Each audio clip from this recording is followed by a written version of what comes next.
Ya, shalom saudaraku, apa kabar? Saya yakin saudara semua ada dalam keadaan sehat, terpelihara dalam kasih setia Tuhan yang luar biasa. Amin. Pada saat ini, saya sedang membuat satu video tanggapan tentang seorang tokoh nasional yang sangat populis. Langsung saja saya sebutkan namanya supaya tidak berpanjang-panjang lebar ya. Yaitu Pak Ahok, yang dikenal juga dengan Basuki Cahayapurnama, yang videonya sedang viral saat ini. Dan saya mendapatkan banyak kiriman tentang video wawancara beliau di dua program YouTube channel. Yang pertama dalam program Kick Andy, dalam program Instagram kalau saya nggak salah.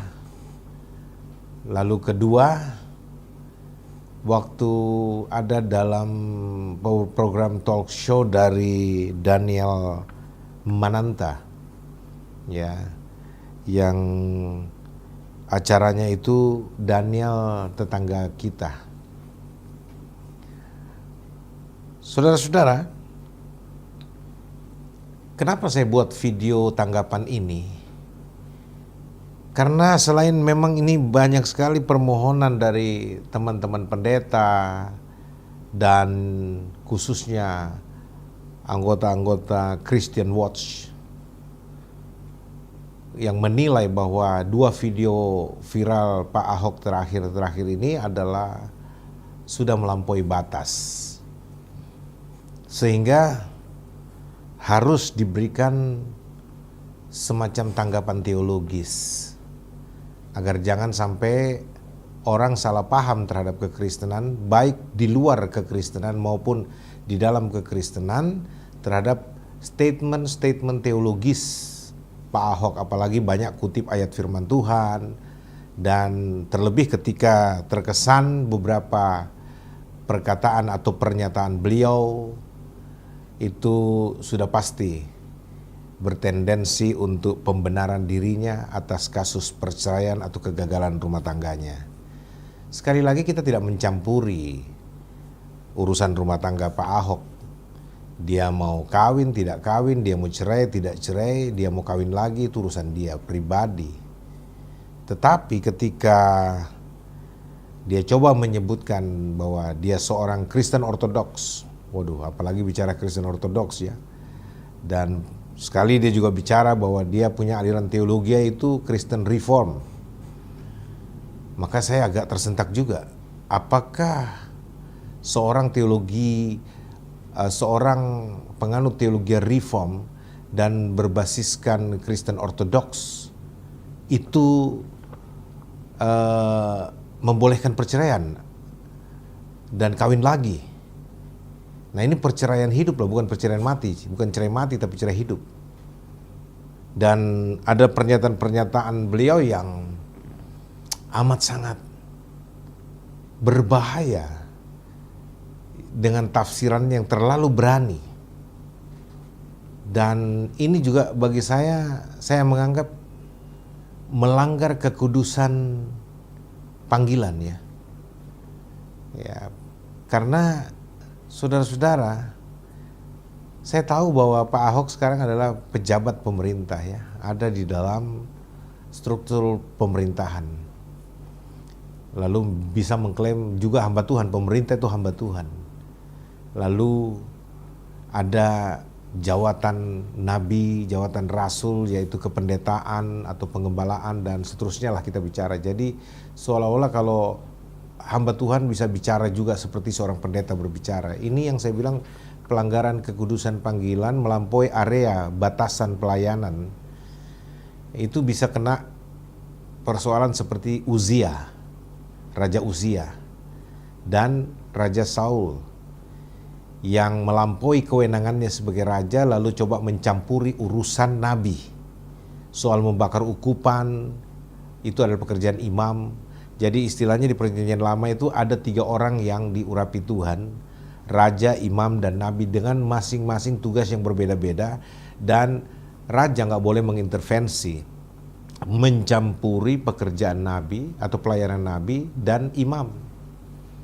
Tapi raja yang angkuh, raja yang sombong, pemerintah yang angkuh, yang sombong ini kemudian mengintervensi pekerjaan imam, membakar ukupan, dan kita tahu akhirnya Saul terbuang dan juga Uzia kena penyakit kusta. Itu contoh saja. Nah, Ahok masuk dalam pelanggaran ini, masuk dalam kutukan ini. Ya, nah saya mau kasih tahu sama saudara, inilah bentuk proyeksi kecongkakan, kesombongan. Ya. Tapi saya mau bahas sebenarnya ada 5 perkara penting, sangat penting, yang kalau Ahok tidak bertobat, dia mati sekarang, dia pasti masuk neraka. Apa itu? Sebelum saya lanjut, saya beri kesempatan dulu yang satu ini.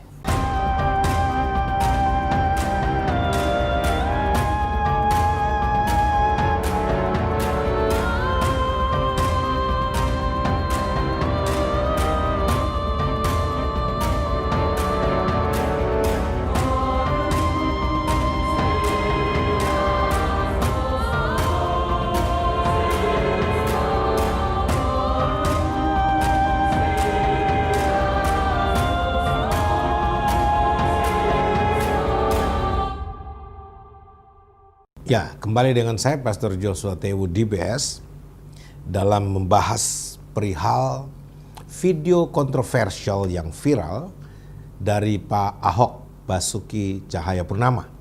Saya katakan tadi ada 5 hal esensial yang dilanggar oleh Pak Ahok yang kalau dia tidak bertobat, dia mati pasti masuk neraka. Yang pertama, pelanggaran terhadap kekudusan perkawinan Kristen. Seperti sama kita ketahui bahwa perkawinan Kristen itu agung, mulia, dan sakral. Kenapa? Karena ada cinta yang dipertaruhkan di dalamnya, cinta kedua anak manusia, laki-laki dan perempuan yang jatuh cinta, dan kasih Tuhan yang dipadukan di dalamnya. Lalu ada janji setia yang dibangun bersama, diucapkan bersama, baik oleh lelaki dan oleh wanita yang sedang jatuh cinta, yang telah memutuskan untuk dipersatukan dalam bahtera rumah tangga. Saudara-saudara yang kekasih, keagungan pernikahan Kristen yang dihancurkan oleh Pak Ahok, sakralitasnya yang dicemarkan oleh Pak Ahok dengan perceraian itu sungguh-sungguh satu hal yang sangat mendukakan hati Tuhan. Kenapa tidak? Karena janji pernikahan yang dibangun, mau menerima istrinya, mau menerima perempuan yang dikasihinya, dalam hal ini Ibu Veronica, ya, dan mau mengasihinya seperti Kristus mengasihi jemaat, sekalipun dia menderita bahkan sampai mati. Itu telah dihancurkan janji setia itu. Karena apa? Dia berjanji sampai maut memisahkan. Tapi apa yang terjadi? Hanya tuduhan perselingkuhan, perzinahan dari Ibu Vero. Kemudian dia tidak bisa memaafkan, dan kemudian dia memutuskan bercerai. Padahal dia tahu betul apa yang telah dipersatukan Tuhan tidak boleh diceraikan oleh manusia. Nah, saudara-saudara yang kekasih, Veronica juga sudah berjanji untuk menerima Ahok sebagai suaminya dan berjanji merawatnya sampai maut memisahkan. Makanya dia tidak ingin perceraian. Saya tidak berpihak kepada Ibu Veronica, sama sekali saya nggak campuri urusan keluarga ini. Tetapi ini berbicara prinsip pernikahan yang dihancurkan oleh Pak Ahok dengan keputusan Ahok yang keras tegas untuk menceraikan Veronica. Waduh, apalagi Pak Ahok ngaku-ngaku dia seorang Kristen Ortodoks. menganut teologi reform. Dan bahkan konon kabarnya saya dengar ceritanya dari pengakuan dia sendiri, bahwa seorang pendeta senior yang sangat terkenal di negeri ini bahkan mengatakan lewat pendeta kepercayaannya kepada Ahok, dengan mengatakan bahwa kalau sudah begini alasannya, dari hasil rekaman bukti-bukti tentang perselingkuhan perzinahan Ibu Veronica, tidak ada lagi alasan dan tidak ada satu orang pun di dunia ini yang bisa memarahi atau menyalahkan Ahok kalau Ahok menceraikan istrinya. Kalau itu benar keluar dari mulut sang pendeta terhormat yang terkenal sangat hebat ini, yang menjadi mentor, menjadi guru spiritualnya Ahok, jadi pendetanya Ahok lah, saya nggak tahu terakhir. Waduh, ini benar-benar mengacaukan kebenaran firman Tuhan ini.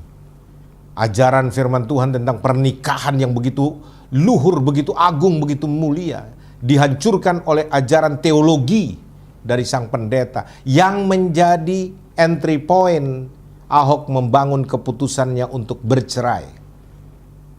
Wow, padahal di balik pernikahan Kristen, saudara, ada visi dan misi. Visi pernikahan Kristen Anda tahu kan?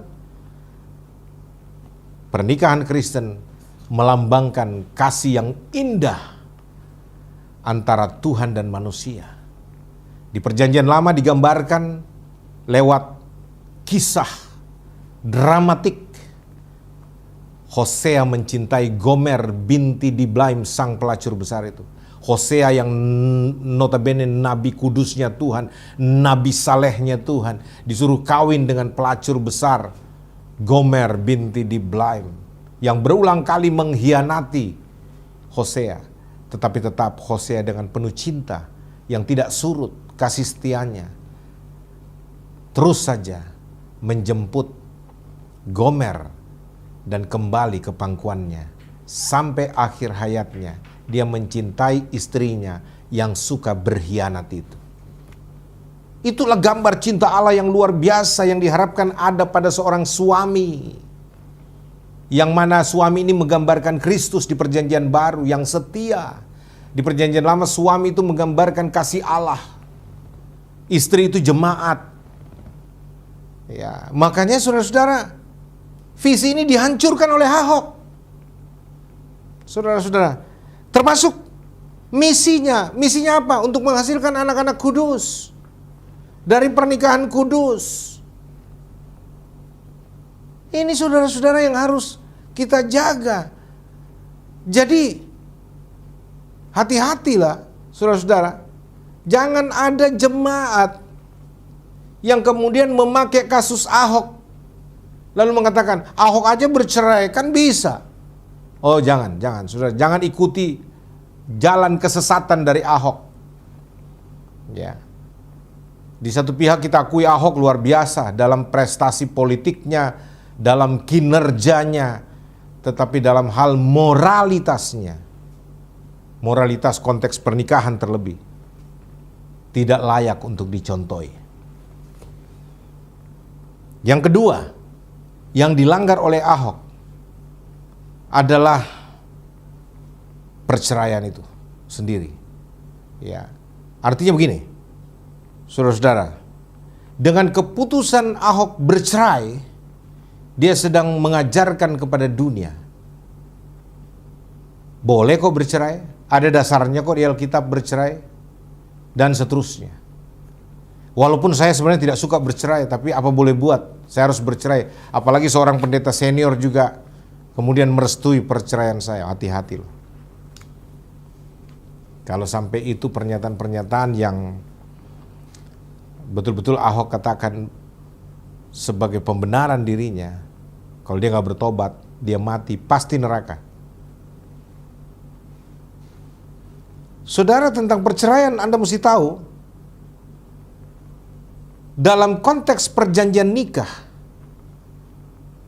itu ada kalimat dalam ikrar pernikahan, baik yang diucapkan oleh mempelai lelaki maupun mempelai wanita, sampai maut memisahkan. Itu tidak boleh dibuang. Tapi kalau ada gereja sekarang sudah tidak pakai itu, kata sampai maut memisahkan, saya mau katakan gereja ini betul-betul niat ya untuk memberikan peluang orang bercerai tanpa perlu lewat kematian. Ya. Ini pendeta yang menyusun janji pernikahan dengan membuang kata sampai maut memisahkan. Ini pendeta pengkhianat terhadap janji sakral pernikahan Kristen. Saudara-saudara, cinta abadi hanya ada dalam kekristenan. The endless love. Hanya maut yang bisa memisahkan. Itu berarti apa yang telah dipersatukan Tuhan tidak boleh dipisahkan oleh manusia. Saudara, baik secara langsung maupun tidak langsung, tidak boleh pendeta menganjurkan, merestui, atau mentolerir perceraian. Sangat-sangat keji pendeta seperti ini. Teologi yang membolehkan orang bercerai, itu teologi yang menyesatkan. Teologi yang kacau, saudara-saudara. Nah, saudara, itu sebabnya selain maut, tidak boleh ada perceraian. Mungkin ada yang berkata begini, Pak Yosua, tapi dalam 1 Korintus itu kan bagaimana soal orang yang tidak beriman? Ya, betul.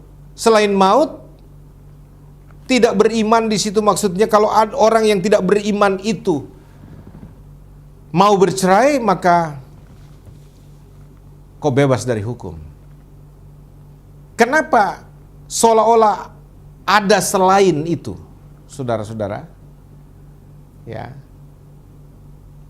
Itu kata itu menunjukkan ketika orang yang tidak beriman ini mau bercerai, kok tidak ada ikatan karena memang orang yang tidak beriman itu dianggap mati. Orang beriman itulah orang hidup. Apalagi orang melepaskan imannya dari Yesus. Saudara-saudara, tidak ada lagi hal yang mempersatukan kalian. Karena saudara dipersatukan selain dengan cinta, yaitu iman. Iman yang mempersatukan. Ketika iman ini juga dikhianati dengan dia melepaskan Yesus sebagai Tuhan dan Juru Selamatnya, maka dia dianggap mati. Sama nilainya dengan maut yang memisahkan. Karena orang yang melepaskan imannya dari Yesus sudah dianggap mati, binasa. Nah, lalu mungkin ada yang berkata begini, tapi di dalam Matius 19 ayat 9 itu seorang laki-laki tidak boleh menceraikan istrinya kecuali karena zina. Nah, kan ada alasan Ahok menceraikan istrinya karena perzinahan istrinya itu. Oh, Anda salah paham dengan ayat ini loh. Hati-hati menafsirkan ayat ini. Kecuali karena zina di sini, saudara-saudara, itu tidak berbicara perzinahan biasa, kejatuhan orang dalam perzinahan. Ya, hubungan gelap antara laki-laki dan perempuan yang sudah bersuami. Bukan itu. Tafsiran yang benar ini ada dua hal. Secara kontekstual. Yang pertama, saudara-saudara, kecuali karena zina adalah istri karena berzinahan. Artinya ini istri jisamsu, istri 2, 3, 4, istri perzinahan ini, saudara-saudara. Istri yang seperti ini bisa diceraikan. Tapi istri pertama yang mengucapkan ikrar janji pernikahannya itu sampai maut memisahkan sebagai rekan seperjanjian tidak bisa dipisahkan. Nah, saya contoh ini Maleaki saudara ya. Maleaki pasal 2. Saya bukakan kepada saudara. Ya. Maleaki pasal 2 ayat 14. Dan kamu bertanya, oleh karena apa? Oleh sebab Tuhan telah menjadi saksi antara engkau dan istri masa mudamu yang kepadanya engkau telah tidak setia, padahal dialah teman sekutumu dan istri seperjanjianmu. Tuhan menjadi saksi antara engkau Ahok dengan istri masa mudamu yaitu Ibu Vero. Itulah di hadapan Tuhan yang menjadi istri seperjanjianmu. Satu ikrar, satu janji Anda ucapkan berdua loh. Ya. Saudara-saudara yang kekasih, coba perhatikan ini. Dan dialah teman sekutumu. Ini makanya dikatakan Tidak boleh ada yang menceraikan, sampai maut yang memisahkan baru bisa. Atau kalau Ibu Vero melepaskan imannya dari Yesus, dia seorang pengkhianat iman, dia tidak percaya lagi pada Yesus, dia murtad. Pernikahan itu telah dihancurkan oleh Ibu Vero lewat kemurtadannya. Nah, dalam kasus ini kalau dia mau meninggalkan kamu bebas kawin lagi, Ahok. Tapi kalau toh Ibu Vero melepaskan imannya, dia tidak beriman tapi dia masih tetap mau tinggal sama kamu tidak boleh mengusahakan perceraian, Ahok, dengan alasan apapun. Waduh, kamu digembalakan di mana, Ahok? Sampai begitu mudahnya kamu kutip-kutip ayat sana sini untuk membenarkan dirimu terhadap perceraianmu dengan istrimu. Waduh. Kenapa saya bahas tentang Ahok, pemirsa mesti tahu ya, hati-hati loh. Karena Ahok ini public figure. Ahok ini seorang yang sangat populer di negeri ini. Yang orang bisa saja menjadikan dia semacam ikon. Memang dia jadi ikon. Memang banyak sekali yang menggilai Ahok sampai muncullah Ahokers itu. Kesian teman-teman ini yang tidak mengerti. Ini sorry ya, saya tidak berbicara di ranah politik. Silakan kalau Anda kagum idola sama Ahok sebagai tokoh politik, sebagai pejabat publik, sebagai orang yang seperti Soro, Robin Hood terhadap orang-orang susah, orang miskin, silakan aja, itu hak Anda. Ya. Tapi kalau saudara bicara tentang prinsip kekristenan, sebagai hamba Tuhan saya layak berbicara demi menjaga, mengawal kekristenan ini supaya tidak tersesat dengan kehidupan yang kau bangun. Apalagi kau merusak, menghancurkan citra perkawinan Kristen yang agung, mulia, luhur, dan sakral itu dengan perceraian yang kau legalkan. Seolah-olah perceraian itu legal. Ya. Saudara-saudara, kalau dikatakan dalam Matius pasal 19, karena ada orang berkata, ayat 9 baca dong Pak Yosua. Tetapi aku berkata kepadamu, barang siapa menceraikan istrinya kecuali karena zina, lalu kawin dengan perempuan lain, ia berbuat zina. Dan Matius 5 ayat 32, Ahok juga bicara ayat ini. Dia tidak dapat iluminasi di situ katanya. Jadi dia tidak dapat penerangan dari situ. Justru dia dapat penerangannya di 1 Korintus. Itu juga salah satu cara pembenaran diri Ahok, bahwa dia tidak terbuka atas ayat ini. Dia tidak diterangi. Ayat 32 bilang begini, tetapi aku berkata kepadamu, setiap orang yang menceraikan istrinya kecuali karena zina, ia menjadikan istrinya berzina. Dan siapa yang kawin dengan perempuan yang diceraikan, ia berbuat zina. Sebaliknya, perempuan yang kawin dengan suami orang berzina. Saudara-saudara, Ahok bilang dia nggak dapat iluminasi di situ. Nah, ini pembenaran diri dia nih. Ya, dia tidak diterangi. Seandainya dia diterangi ayat ini, dia tidak akan menceraikan istrinya. Tapi karena dia tidak dapat iluminasi dari ayat-ayat seperti ini katanya, ya apa boleh buat, dia menceraikan istrinya. Aduh, Ahok. Dengar baik-baik ini. Mudah-mudahan Anda dengar ini dan Anda sadar, Anda bertobat. Ya. Kembali kepada istrimu. Tanggung jawab kepada istrimu yang kedua itu. Ya. Tapi kembalilah kepada istrimu yang pertama, karena itu istri seperjanjianmu. Supaya kau jangan menjadi contoh yang buruk. Karena akan banyak orang mencontohi langkahmu ini, Ahok, bahaya loh. Lalu yang ketiga, pengertian tentang perzinahan itu sebagai dasar landasan perceraian. Ya ini bukan zina biasa. Ini kebejatan seksual. Ya, perzinahan dalam konteks kebejatan seksual, seksualitas. Contoh nih, waduh, Pak Yosua, saya ceraikan istri saya karena istri saya punya kelainan seks. Dia sudah tidak gairah sama saya, Pak Yosua, tapi dia gairah sama binatang. Ya, mohon maaf, dia birahinya menyala-nyala, bersetubuh dengan binatang, dengan kuda, dengan anjing, dan lain sebagainya. Ini kebejatan seksual. Ini yang dibilang zina, tanda kutip, yang bisa diceraikan. Kebejatan seksual. Kebejatan seksual apalagi? Pak Yosua, waduh, istri saya berzina. Karena apa? Ya, dia punya simpanan perempuan lain. Jadi dia lesbian. Terus dia sudah tidak bergairah sama saya. Dia tidak mau lagi sama saya dan seterusnya. Ya, dia tidak mau bercerai sih, tetapi gairah seksualnya tidak ada lagi. Dia lebih bergairah, birahinya menyala-nyala dengan perempuan pasangannya itu. Dan mereka sudah hidup bersama. Ini kebejatan seksual. Inilah perzinahan yang bisa diceraikan. Karena apa? Saudara-saudara, sebenarnya lewat kehidupan perzinahan ini, kebejatan moral perzinahan inilah, dia menghancurkan imannya. Dia pasti sudah kehilangan iman. Ya. Karena dia melanggar semua hukum Allah. Jadi saudara, ini hitungannya mati sebenarnya ini. Karena orang-orang yang melakukan hubungan seperti begini, oh ini dulu di zaman perjanjian lama hukumannya mati. Ya.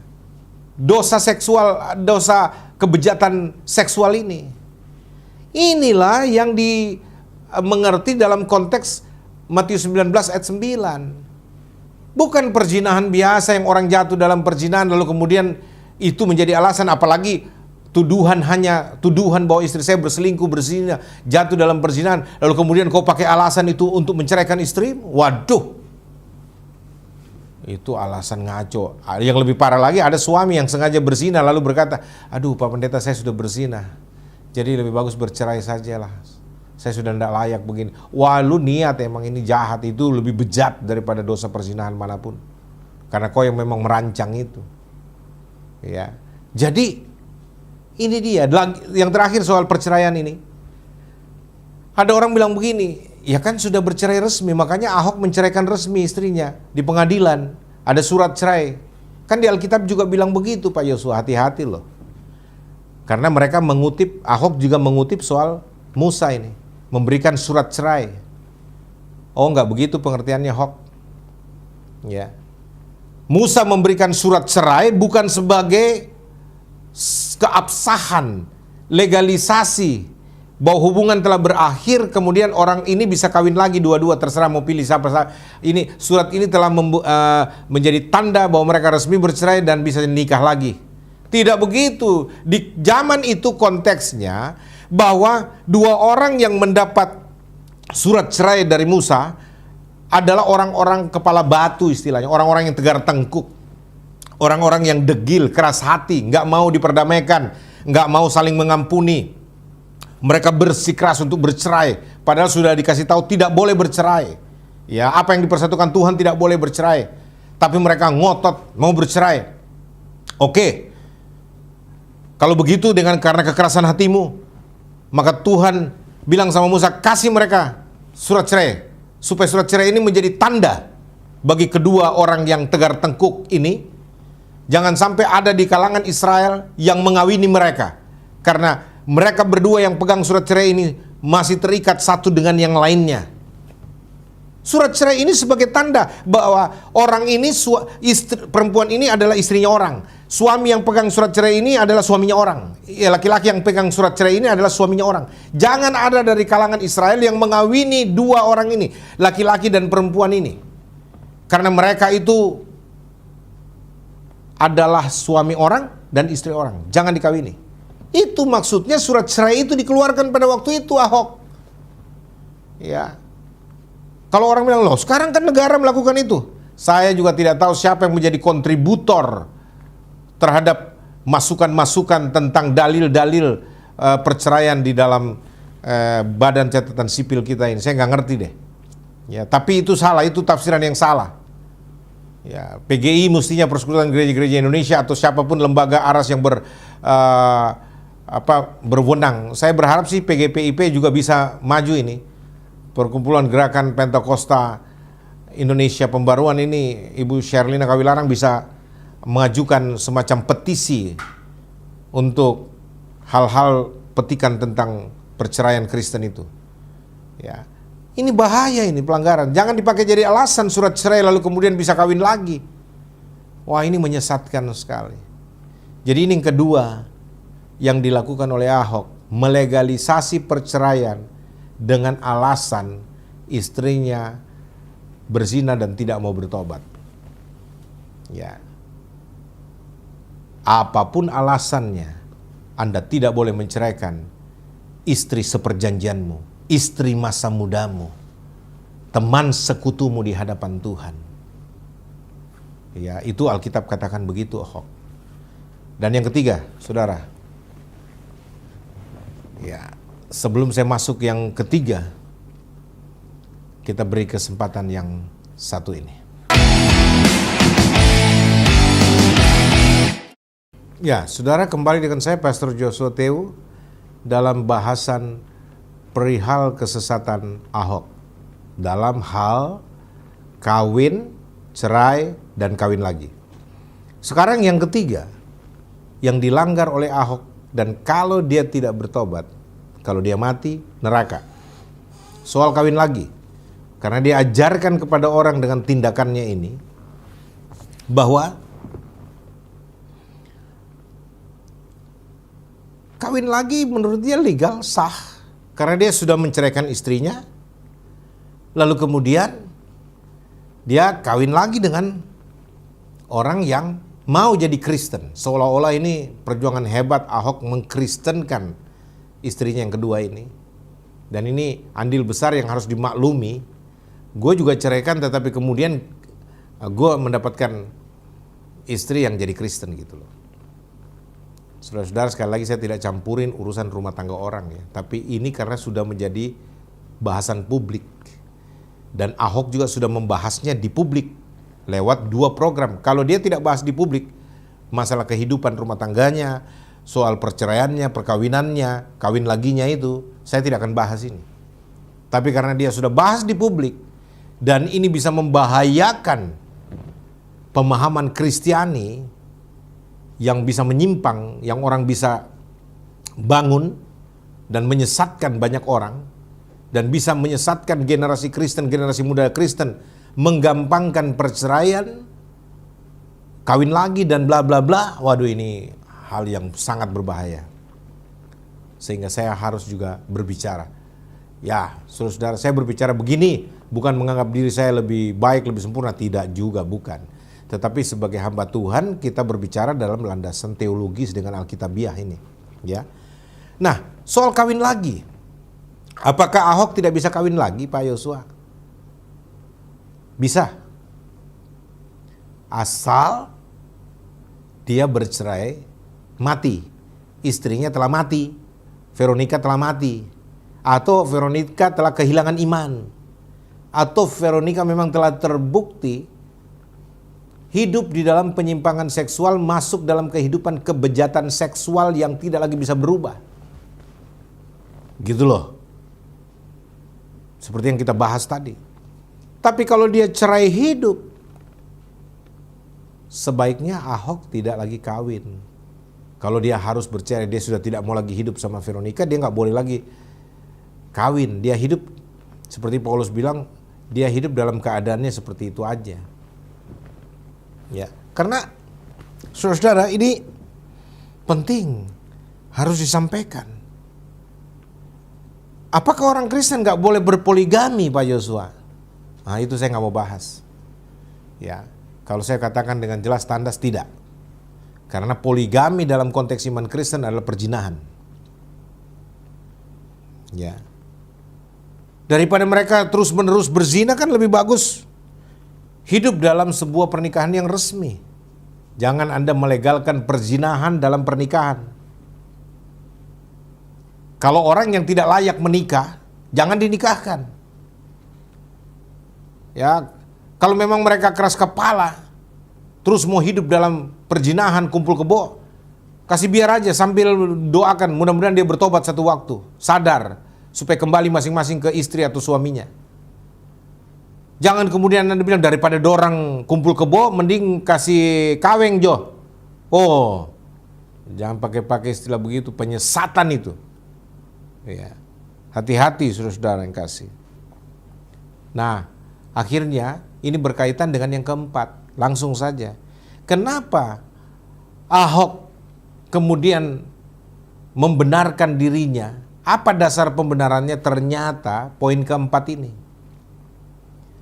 Ya, berani-beraninya Ahok menafsir bahwa Paulus pun bercerai. Ya. Karena Paulus itu tidak mungkin tidak kawin. Nah, dia pernah baca satu buku, saya tahu buku yang dia baca itu dari William Barclay. William Barclay memang seorang profesor teologi yang mentolerir, sebenarnya bukan mentolerir ya, yang kalau saya baca buku beliau itu bahwa beliau mensinyalir bahwa Paulus itu pernah menikah, pernah kawin, gitu.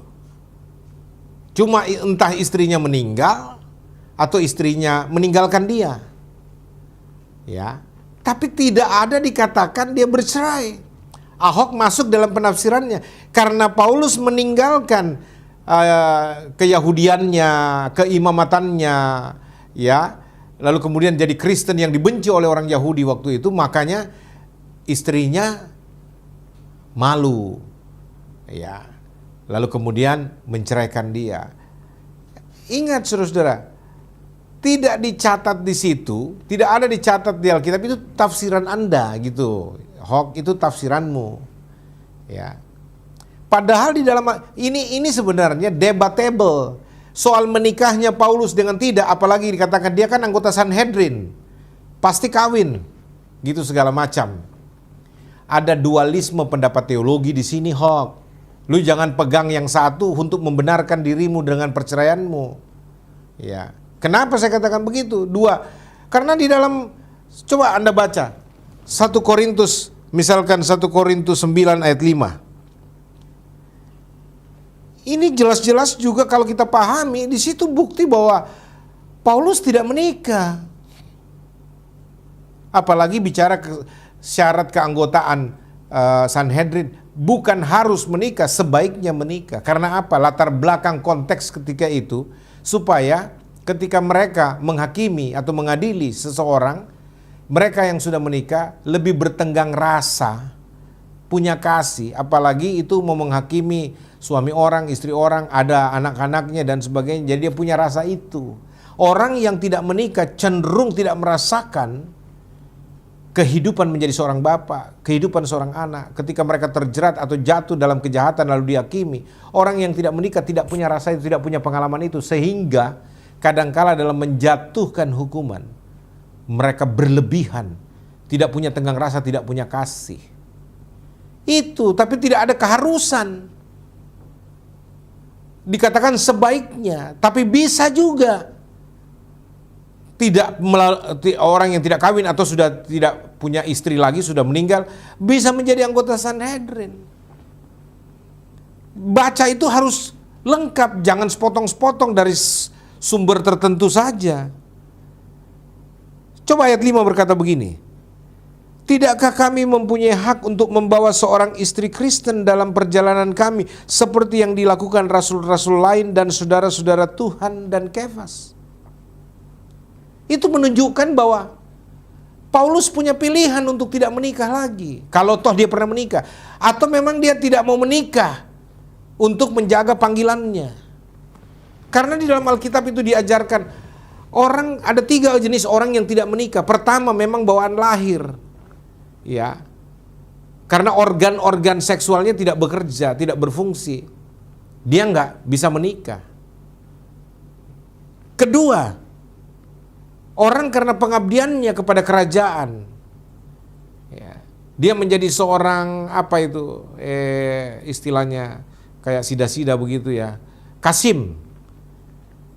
Mereka itu pekerja istana, membantu di tempatnya ratu, istana ratu dan sebagainya. Mereka dipotong kemaluannya, dikebiri istilahnya, yang tidak memungkinkan mereka akan bisa perkosa ratu atau putri kerajaan dan sebagainya. Jadi biarpun mereka badan-badan besar, tapi tidak bisa lagi menjadi bisa punya niat memperkosa karena tidak bisa lagi bekerja organ seksualnya.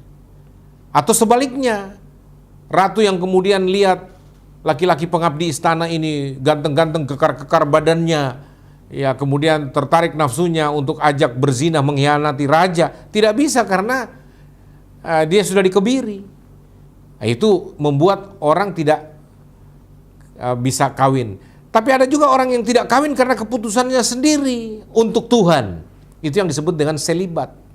Dia mampu secara seksual, bisa menikah, bisa birahi, bisa melakukan hubungan seksual. Tapi demi panggilannya kepada Tuhan dan menjaga dirinya tetap tahir, dia memilih untuk tidak menikah.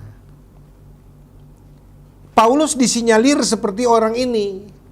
Bahkan sejak dia menjadi anggota Sanhedrin, orang Farisi, ahli Taurat, dia memilih menekuni panggilannya sebagai seorang imam yang selibat sampai pada dia mengikut Kristus.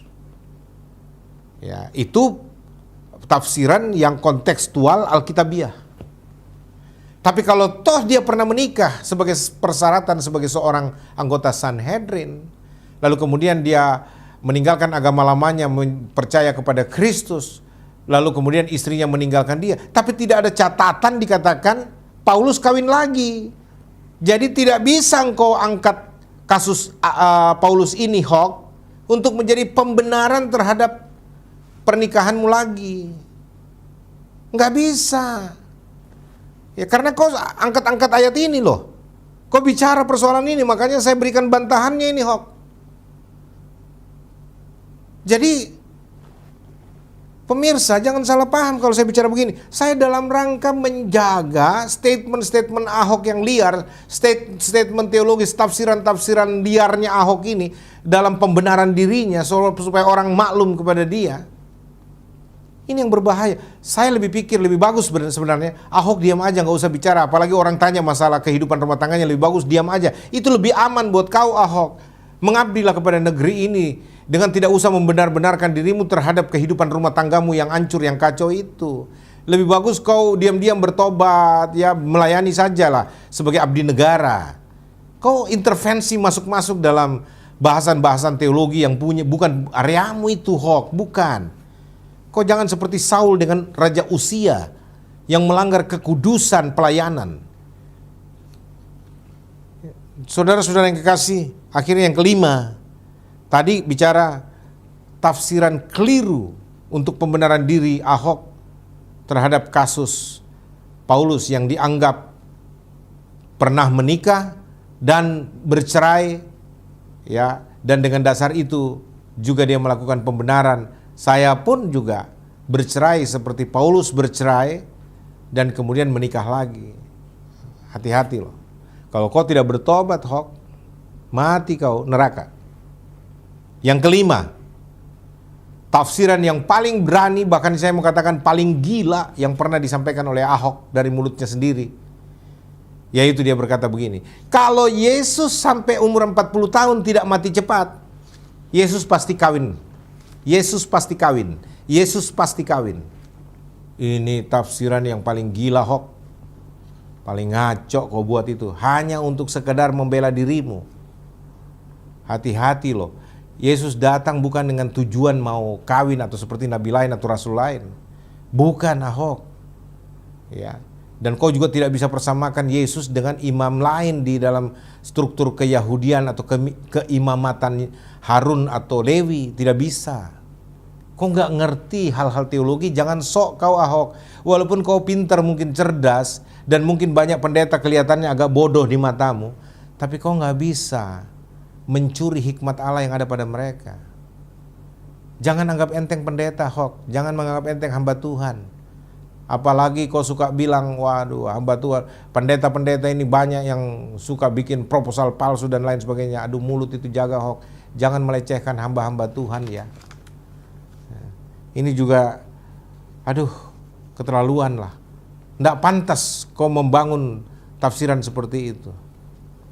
Kenapa Yesus tidak kawin di dalam pelayanan kemesiasannya? Pertama, karena dia Tuhan yang jadi manusia. Siapa yang layak menjadi istri Tuhan?